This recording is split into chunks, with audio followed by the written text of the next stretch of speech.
Very quickly, I'd like to take you back to November 19th of 1863 in the little town of Gettysburg, some 4 months after that battle, where 51,000 American casualties were incurred over that 3-day period, 1st, 2nd, and 3rd of July, 1863.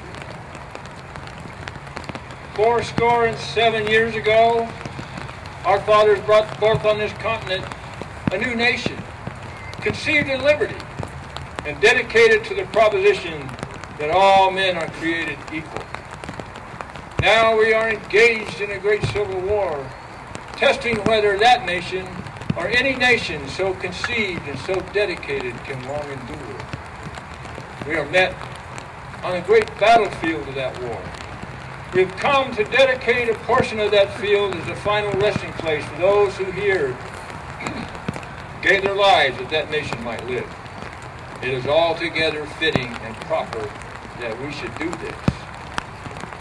But in a larger sense, we cannot dedicate, we cannot consecrate, we cannot hallow this ground. The brave men, living and dead, who struggled here, have consecrated it, far above our poor power to add or detract. The world will little note nor long remember what we say here, never forget what they did here. It is for us, the living rather, to be here dedicated to the unfinished work which they who fought here have thus far so nobly advanced. It is rather for us to be here dedicated to the great task remaining before us, and that from these honored dead we take increased devotion to that cause for which they gave the last full measure of devotion. That we here highly resolve that these dead shall not have died in vain, and that this nation, under God, shall have a new birth of freedom, and that government of the people, by the people, and for the people, shall not perish from the earth.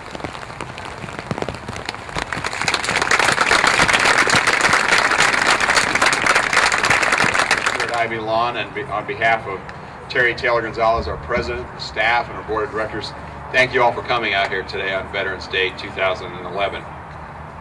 Raise your hand if you were here 10 years ago on 2001.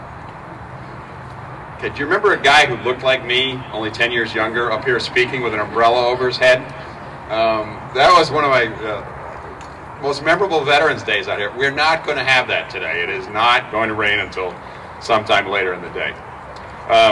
We have a wonderful ceremony this morning. As usual, we'll have the massing of the colors first, our Abraham Lincoln, our God Bless America, all those wonderful things.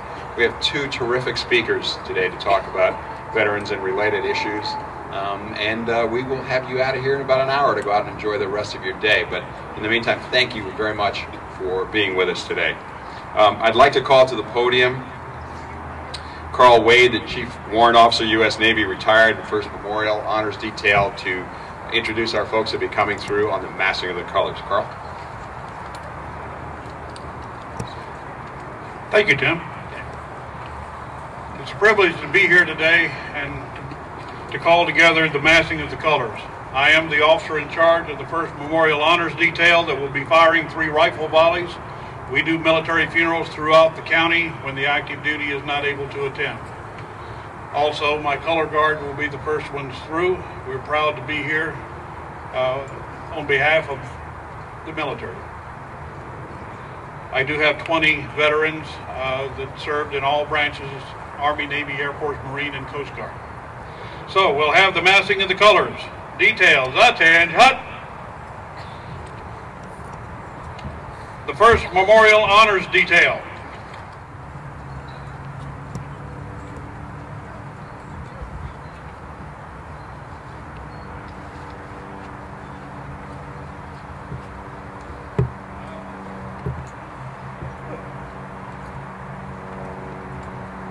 Appreciation for all these young people that came out to be part of this massing of the colors, and all of our veteran organizations who are here on this wonderful Veterans Day.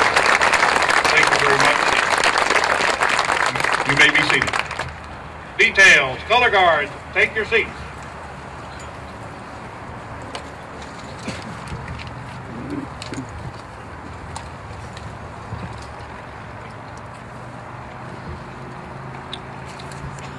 now have the Pledge of Allegiance, led by Cub Scout Pack 3155 of Ventura.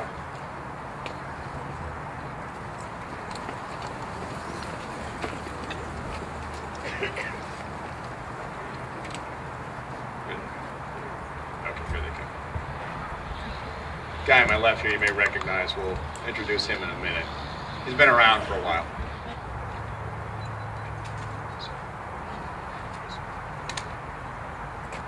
Please stand for the Pledge of Allegiance. I pledge the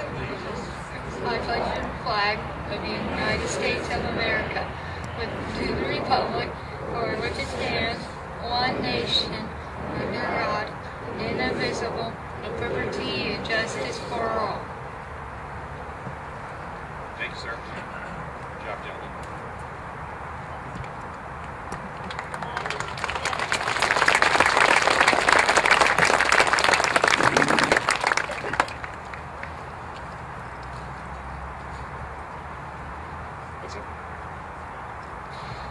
We now our invocation by Lieutenant Commander Jeffrey Hahn, Command Chaplain at Naval Base, Ventura County. Good morning. Will you please join me in prayer? Almighty God, we are here this morning to honor every American veteran who served our nation in uniform. May you, O Lord, bless the souls of those who died in their monumental sacrifice in their defending our precious liberty and freedom, not only for our own country, but for the entire world also. May the memories of our veterans and patriotic Americans be an honorable one, full of gratitude and thanksgiving for what they have done for us. Finally, may your grace and loving presence be with our surviving family members and friends, whose loved ones made the ultimate sacrifice in the service of our country, whether in the air, on the land, or in the high seas. Amen. Just remain standing for just a moment longer. Matthew Thomas will lead us in the singing of God Bless America.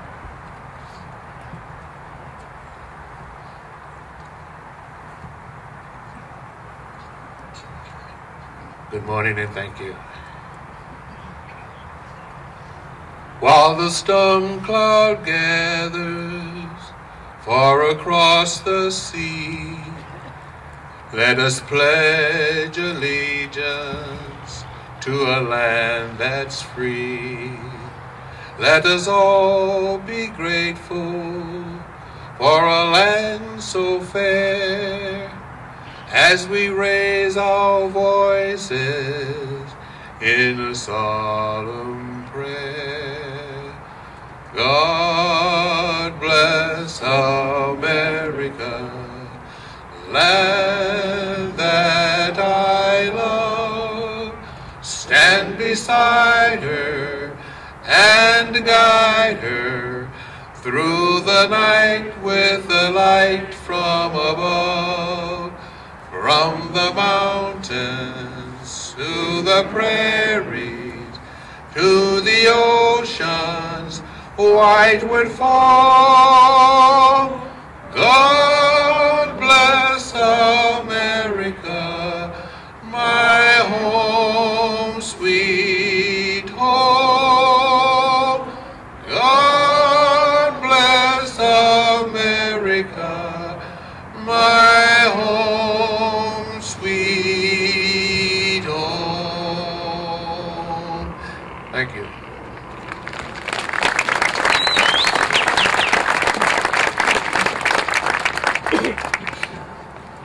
It is not quite 11 o'clock, but we're close enough and we're on our feet, so I think it'd be appropriate to do this. As you know, Armistice Day was commemorated on the 11th day, at the 11th hour of the 11th day on the 11th month. And we are asked to observe a moment of silence each year at that time in recognition. So I would ask you just now to join me in a moment of silence.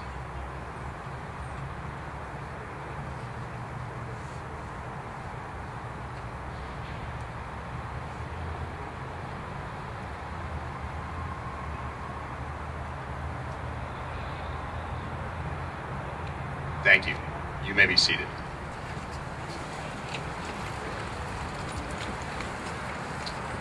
I'd like to introduce these special folks up here at the front with me, and then we will get to the program.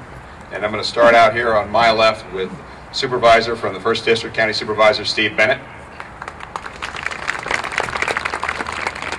A gentleman many of you know, he's been coming here a long time, Don Ansell as Abraham Lincoln, and he will join us later. Carl Wade, the Chief Warrant Officer of the U.S. Navy. Carl. Master Sergeant Stephen Emmons from Air Force Junior ROTC in Oxnard. Lieutenant Commander Jeffrey Hahn, the commander of the Chaplain Naval Base, Ventura County. Laura Clausen-Gorell, she will be one of our speakers. She's married to Assemblyman Jeff Gorell. Jeanette Warigi, who is our main speaker today, and we'll talk about her in just a minute. Jeanette. Brenda Mankey, the administrator of the Veterans Home of California here in Satakoy. And Max Vanderwick. And Max, I'd like you to come up here and join me for just a minute. You have a special announcement to make to our crowd.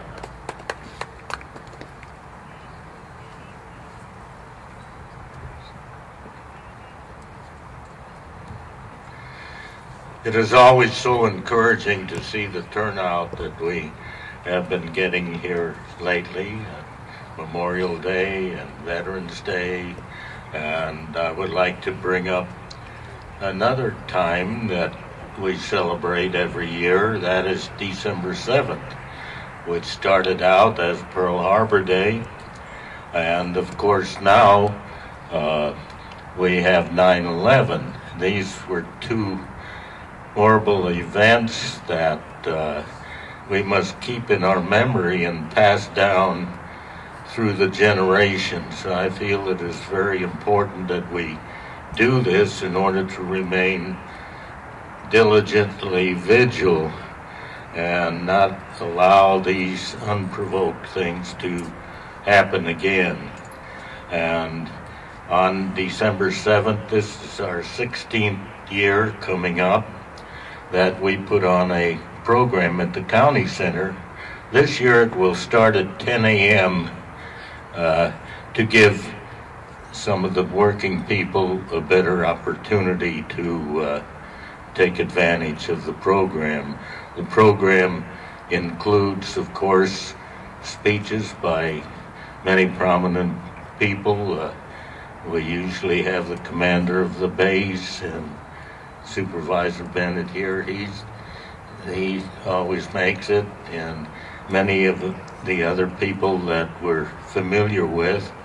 In addition to, for example, the Commemorative Air Force puts on, this time they're going to be able to do a mock dogfight overhead, and this is quite spectacular with the World War II planes. They have the Zero back in operation, and so this is one of the features of the program. We have many different types of entertainment.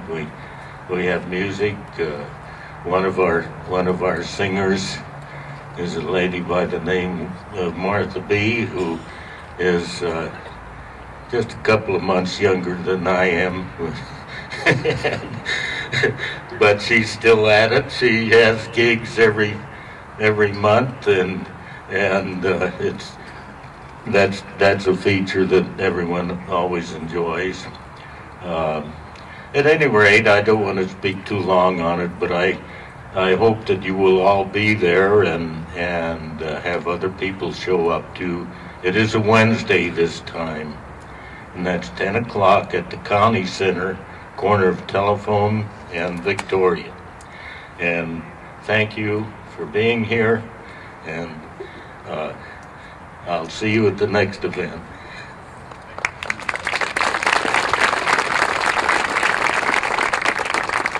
Color guards, attention! So you know you got a rookie up here running the show. I forgot something. The national and military flags raised by the Civil Air Patrol, United States Air Force Auxiliary Camarillo Composite Squadron 61. Please rise.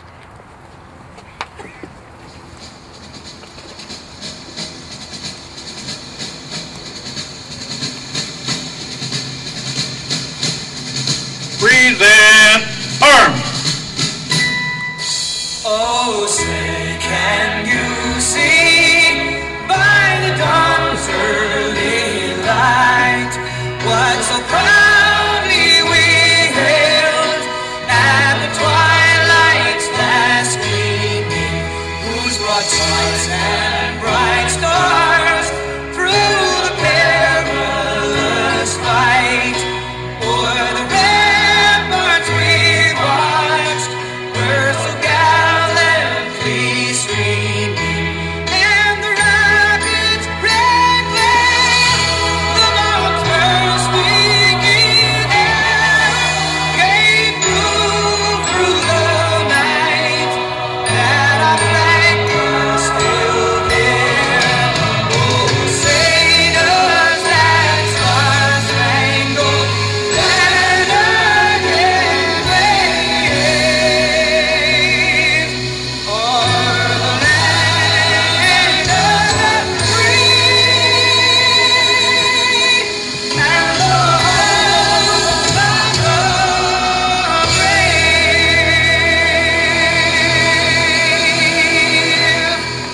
Color guards, order, arms. Take seats. When he says to take your seat, you take your seat. Thank you, Carl. I appreciate that, and thank you for the indulgence. We have a couple of speakers today. It is Veterans Day, but Terry and myself, some of the board members, thought it might be appropriate to do something a little bit different this year and ask someone to speak a bit about, on behalf of the military families. And our speaker today is Laura Clausen-Gorell. Laura is a Ventura girl. She went to high school here at St. Bonnie and graduated from California Lutheran University. After she graduated, she was working in the Victims Advocacy Office of the District Attorney. There was a young fellow there by the name of Jeff Gorell, who was an assistant district attorney, who had already had quite an amazing career already. Had been a speechwriter for Governor Wilson, had served in the Navy overseas already, so he was a veteran. And there was a matchmaker there at the DA's office who kept telling Jeff he had to meet this young gal named Laura. And he said, no, I don't date girls who work in the same office as I do. But then he got a look at Laura, and he changed his mind. They have been married. They have a couple of children. Jeff was elected to the California Assembly last November in the 37th District, and a couple of days later went back onto active duty for the Navy as a lieutenant in the Intelligence Division in Afghanistan. He is serving there now. He will be back home with us in just a few months, and left to keep the home fires burning like so many spouses of military folks is Laura. She is quite an outstanding person, and we've asked her to speak with us this morning on behalf of military families. Please join me in welcoming Laura Clausen-Gorell.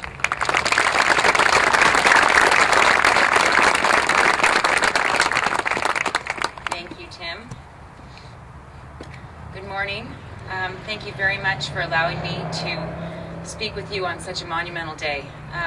Together, today we gather at this sacred place to celebrate and honor American veterans for their patriotism and willingness to serve our beloved country.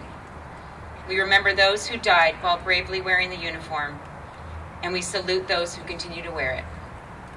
We are here for our soldiers, their families, and the community who support them. I was invited to speak to you today to share my experiences as a military spouse, a job which I am still trying to figure out. Each new day harbors new challenges and new experiences for me and my family. We are doing our very best to get through this year in one piece. There really is no way that I can properly convey to you the magnitude of this experience. It reminds me of becoming a parent. Your friends can warn you about what you're getting yourself into, but you never truly understand until you have kids yourself. It is the same when you are married to a warrior. I never really felt such fear, worry, and unbridled paranoia than when I imagine the dangers the love of my life is facing each and every day while battling in a foreign war. My husband, Jeff Gorell, is Lieutenant Commander in the United States Navy Reserves. He is currently serving a 12-month tour of duty in Afghanistan. Our family has a strong history of military service. My husband is a third-generation Navy officer. My stepfather was a captain in the Marine Corps and fought in the Vietnam War. My uncle was a first lieutenant in the Marine Corps and also fought in Vietnam. And my grandfather was a lieutenant in the Army Air Force and fought in World War II. However, this is my first experience with military life. Being married to a reserve officer is quite different than being married to a career officer. We don't live on base. We don't have very many family friends who are also in the service. And when orders are issued for a long deployment, we lack the strong system of support from our neighbors who may be going through the very same thing. There is one thing that we all share, and that's commitment. A commitment to our marriages, a commitment to our responsibilities, and a commitment to our country. A family's understanding of the word deployment begins long before the actual day our soldiers leave us behind. It begins long before the going away parties. It begins long before we watch them pack their sea bags on the floors of our bedrooms. It begins long before we help them lace their dog tags into the laces of their boots. And it begins long before the emotional hurricane that follows their departure. Preparing for and living through a deployment for a family is a grueling game of suspense and fear. Everything in our lives becomes focused on when our soldiers will leave us and how much longer we have with them before they go. Our minds are clouded with worry and thoughts. Will our husbands be all right? Will they be injured? Or worse, will they be killed by a roadside bomb? Will our active duty wives be able to handle the separation from their children when they answer their call to duty? How will we take care of our kids? What if they are too young to understand what happened to daddy? Or what if they are old enough to really freak out when mommy leaves? How will we take care of the house, the yard, the cars, the bills? And more importantly, how will we take care of ourselves? How will we muster the strength to get up every morning after sleeping alone for the 176th night in a row to get through another day being both the mom and the dad? We do it because we love our family. We do it because there is no other option. We do it because we know how desperately our husbands and wives rely upon us for our strength and support. Our sacrifice is great. Many families are not able to get through it. Many families' marriages are destroyed by the separation. Children go through terrible struggles, many of which are never known because they have no way of expressing themselves. Deployed parents also worry about their families at home. They feel desperate when their little boy stops speaking after his dad leaves, or their daughter's grades in school plummet in their absence. In fact, there is recent talk by the U.S. Army to shorten 12-month deployments down to just 9 months because of the quantifiable impact the long separations had on families. For my husband, the reality of a second tour of duty in Afghanistan was something he could understand. After all, he had already been there once before, and he had an idea of what was going to happen. Except for one thing. This time he has a family. He has a wife, and he has children who depend upon him.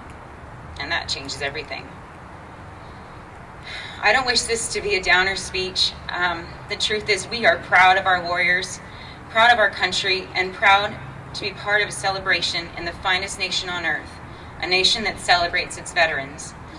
Being apart from Jeff is hard. It is the hardest thing that I've ever done. But I know that he will be home soon. In the meantime, I take comfort in knowing that Jeff and I both look upon the same moon. We are respectful of and cared for by the same God, and we share a deep, abiding love for each other, for our family, and for this country.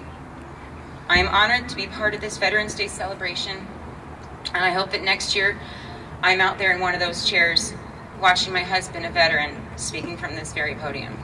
Thank you.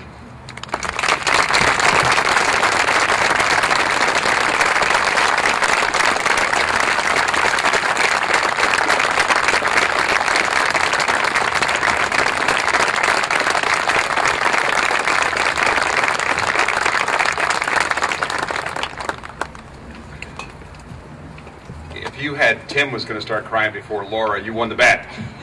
Thank you, Laura. That was just beautiful. Raise your hand if you have read The Greatest Generation. Raise your hand if you've seen Saving Private Ryan. How about Big Russ and Me by Tim Russert? All of these are books, movies that commemorate our veterans and talk about the sacrifices that they have made for this nation. The job I had before the one I have now was as editor of the Ventura County Star. And back in 2001, a young and very impressive woman who'd been doing some work for us and served on our editorial board, named Jeanette Waregi, approached us with an idea that she would like to chronicle the veterans who lived in Ventura County. She would like to write a weekly column about them. And I said to her at the time, I said, Jeanette, writing a weekly column is really easy. You just sit there with your fingers at the keyboard until little red beads form on your forehead. The pressure of writing each week and having a topic that was that sort of narrow, I thought would be tremendous. And frankly, my thought at the time was that Jeanette might do this for a while, then come to me after 6 months and say, gee, I've bitten off more than I can chew. Well, 10 years have passed, and she's still chewing. She's still writing a column every Saturday in the Ventura County Star about the military veterans who live here in Ventura County. She is a remarkable young woman. Graduate of Santa Paula High School, also at California Lutheran University. She has her master's degree from Northwestern University in Chicago. Has worked for the Today Show, for California Lutheran, for a bunch of different places. The resume on her would take us quite a while to read. But the reason she's here to talk to you today is that she has compiled these columns into an extraordinary book about the experiences of Ventura County veterans. And she's here to talk with us about that. And I would like you to join me in welcoming Jeanette Waregi.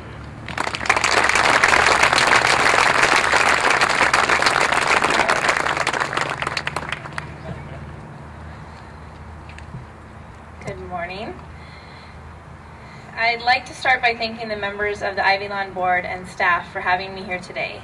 It truly is an honor. As I look around, I see a lot of familiar faces. Some bring back great memories of stories I've shared as part of my column with the Ventura County Star.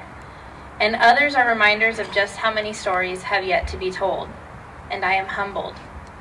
I am humbled because in the 10 years that I have been writing profiles of local veterans, I have been reminded several times of the harsh reality of just how many veterans we lose in this country each day. In May 2001, my first veteran profile was published in the Star. I was at best oblivious to what that meant. I was 19, and though I had the utmost respect for military veterans of this country, I didn't realize just how much I had to learn from them or how much of an impact they'd have on my life. That first veteran was Tony Vasquez, a World War II veteran from Santa Paula. I was the first person outside of the veterans group he'd meet with in the Valley that he talked to about his combat experiences, of his time as a prisoner of war in Germany, of the abuse and neglect, and mostly of the guilt he felt for more than 60 years from the loss of his first runner, Gregory Vera, a loss he felt responsible for. I was in awe of Tony. His story was followed up by a few here and there for the next couple of years. I began getting close to each of them. They were like surrogate grandparents. I was touched by how graciously they'd welcome me into their lives, to share memories of the days some would just as soon forget. I was in awe. The column debuted on Memorial Day 2006. I found myself less oblivious. The profile featured the combat experiences of Hector Borrego. Only Hector had passed away more than 3 months earlier. I had been asking him for years to share memories of his time in the Army during the Korean War, but he never felt worthy of a story.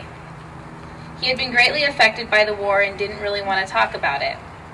He was already like a grandfather to me, so when he lost his battle with liver cancer just weeks after his family and I found out he had the disease, it became apparent to me that the course of the stories had changed. Here I was facing my first loss of a veteran, and the only way I knew how to truly cope with it was by writing it down.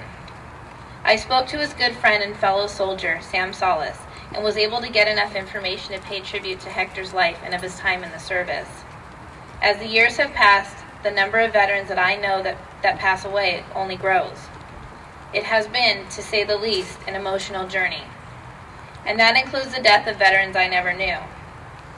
While scrolling down the list of posts on Facebook last October, I came across a story that immediately grabbed my attention.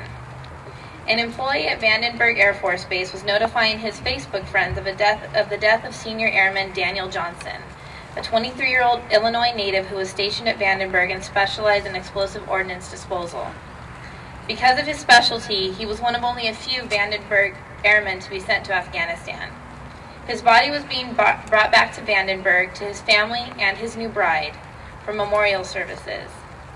The Facebook post inspired me to contact Vandenberg and ask if I could attend the memorial services. I was given permission and did so. I was on the flight line when the jet carrying his body landed. Here's an excerpt from the story I wrote. 9:30 a.m. Wednesday. A Kalita Charters jet carrying the body of Senior Airman Daniel Johnson lands at Vandenberg Air Force Base. The morning fog remained low, keeping the flight line slightly shadowed, as if it knew the sadness of the day. As Air Force escorts carried the casket from the jet to the hearse, fellow military personnel, as well as military veterans, saluted Johnson with tears streaming down their cheeks. A few hours earlier, the jet left Dover Air Force Base in Delaware, where Johnson's remains were taken after he was killed in action on October 5th in Hindu Kandahar, Afghanistan. It was his second deployment. The story concluded with this. As we left the flight line that morning, base personnel lined up alongside the streets to pay their respects as the procession made its way to the chapel. Some saluted, some stood with their hands over their hearts. Hundreds of people who likely never knew Johnson. On that day, it wasn't about the war, the controversies, or the politics. As a reporter, it wasn't about getting the story. It was about paying tribute to a man who sacrificed his life while serving his country. Once known only as an airman, now remembered as a hero, brought home for one final farewell. Senior Airman Johnson's story brought to light the reality that thus far wars will continue to exist. And with that existence comes airmen, seamen, Marines, and soldiers to heed the call of duty, to protect the freedoms we've come to enjoy that we so often take for granted. When they are stateside, whether on active duty or not, it is easy to simply pass them by.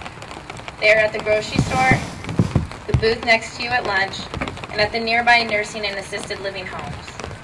Today, and as we go forward through the struggles of the time, I urge everyone here to take a moment to shake their hands, to acknowledge their service and sacrifice with an act of gratitude. Because there aren't any words that can match the gift they've given to us. But for today, I will start by simply saying thank you.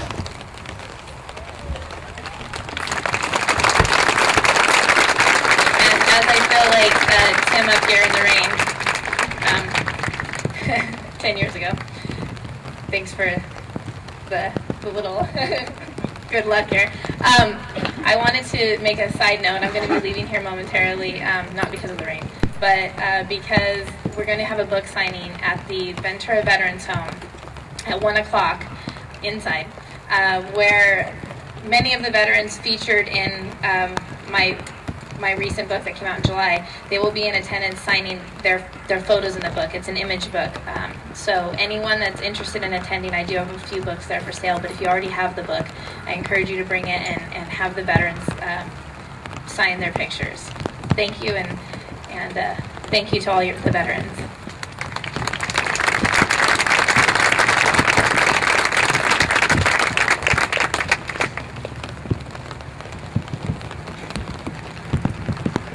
Thank you, Jeanette. You make us all very, very proud. Well, I lied. It is raining. So we are going to move this thing along in all due haste. Moments with Mr. Lincoln. Fortunately, Mr. Lincoln wrote short speeches, and Don Ansell's up to do one, the most famous of those for us. Don, please join us. Please join me in welcoming Don Ansell as Mr. Lincoln.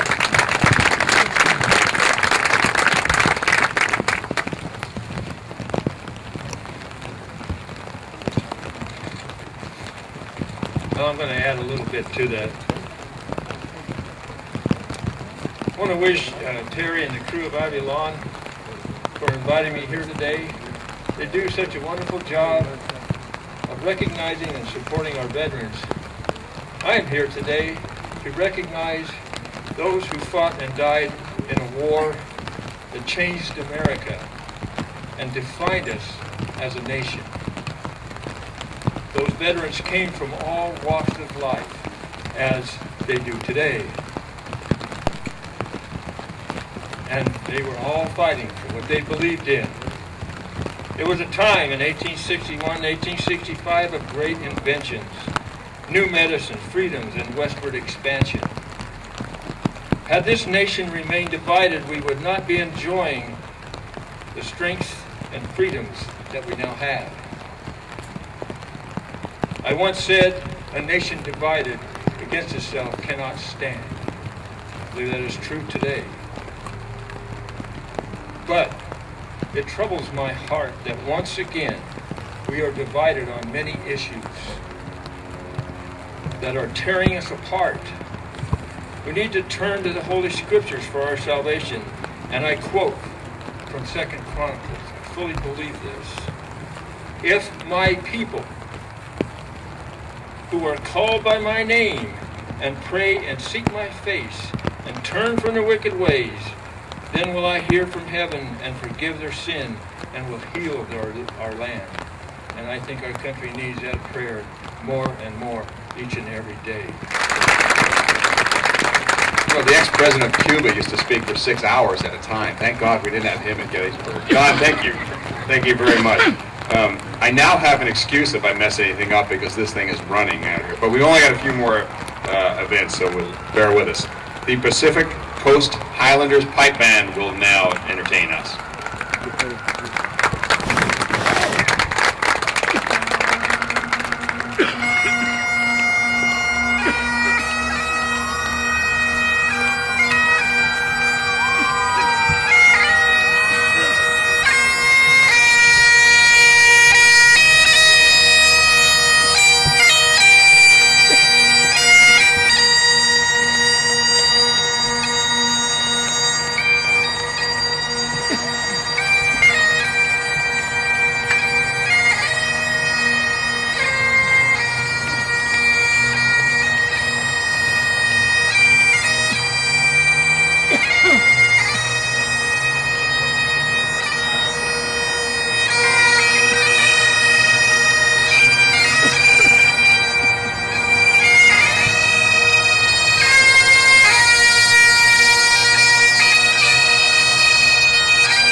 Memorial Honors Detail and all color guards. Attend.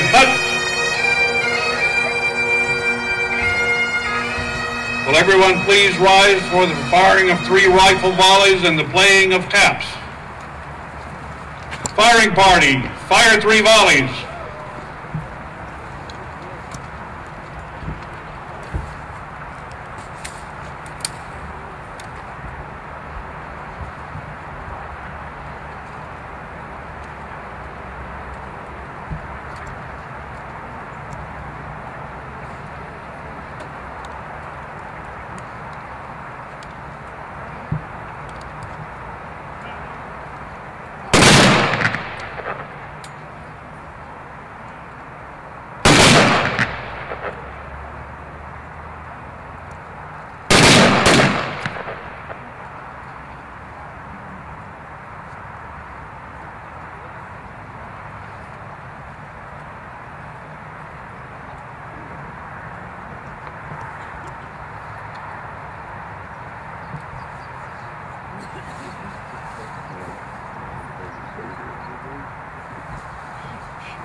First Memorial Honors Detail and Color Guards.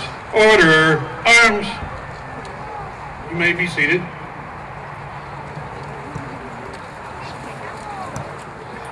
Taps was played for us by Jennifer Vasquez. And finally, our benediction by Lieutenant Commander Jeffrey Hahn. Will you all join me in prayer, please? May the Lord bless us and keep us. May the Lord make his face shine upon us and be gracious unto us all. Lasting peace. May God bless America always. Amen.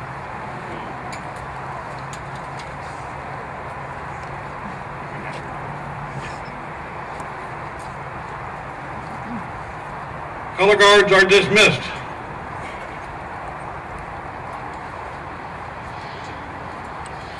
Ladies and gentlemen, thank you for joining us today. Laura, Jeanette, thank you for speaking with us today. Enjoy the rest of Veterans Day.